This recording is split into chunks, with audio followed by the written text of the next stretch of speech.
Super tasty અને super cheesy garlic bread બનાવવા માટેની રેસીપી આજે આપણે જોઈશું. તો એના માટે આપણને જોઈશે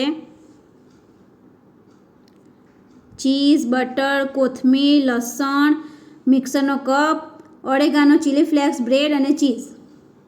લસણને લઈશું આપણે અને થોડું તેલ લીધું છે મેં. લસણની કળીઓ આપણે અંદર થોડી ફ્રાય કરી લઈશું ધીમા મીડિયમ ટુ લો ગેસે.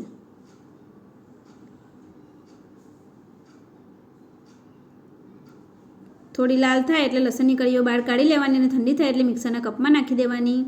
પછી એની અંદર 2 બટરની સ્લાઈસ નાખી દઈશું અને ચીઝની 3 સ્લાઈસ નાખી દઈશું અને થોડા કોથમીરના પાન નાખી દઈશું.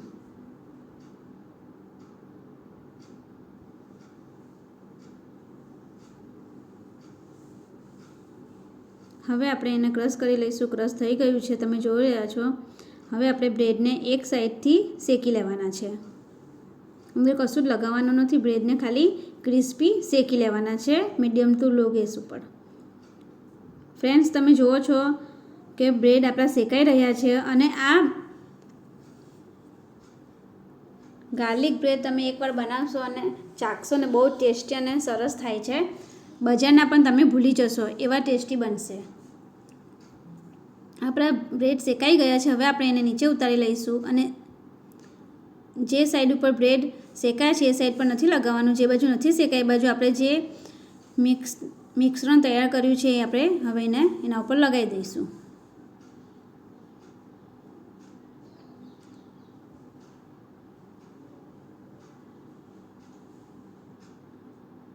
બે બ્રેડની સાઈઝ ઉપર આપણે મિક્સર લગાવીશું અને 2 બ્રેડની સ્લાઈસ ઉપર આપણે ચીઝ છીણીશું.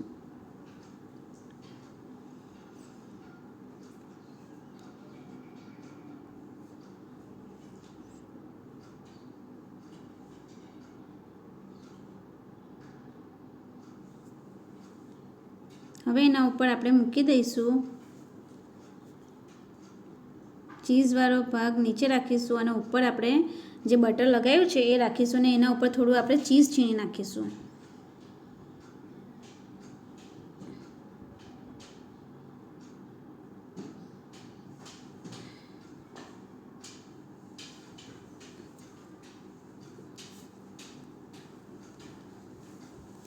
ચીઝ છીણાઈ જાય એટલે આપણે એને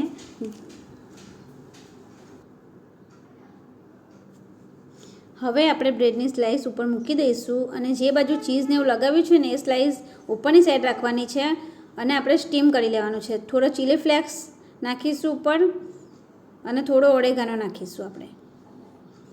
અને જે વાટકીમાં પાણી મૂક્યું છે ને એ વાટકી આપણે એટલા માટે મૂકી છે કે ઓવનની જગ્યાએ આપણે આ રીતે આપણે અંદર સ્ટીમ કરવાનું છે.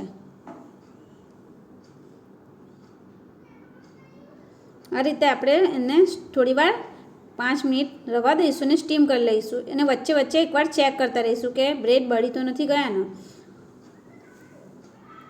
જોઈ લઈશું આપણે બ્રેડ આપણા મસ્ત શેકાઈ ગયા છે. હવે આપણે એને નીચે ઉતારી લઈશું. તમે જુઓ છો ફ્રેન્ડ્સ કે કેટલો સરસ બજારમાં મળે એ જ રીતે ગાર્લિક બ્રેડ આપણા તૈયાર થઈ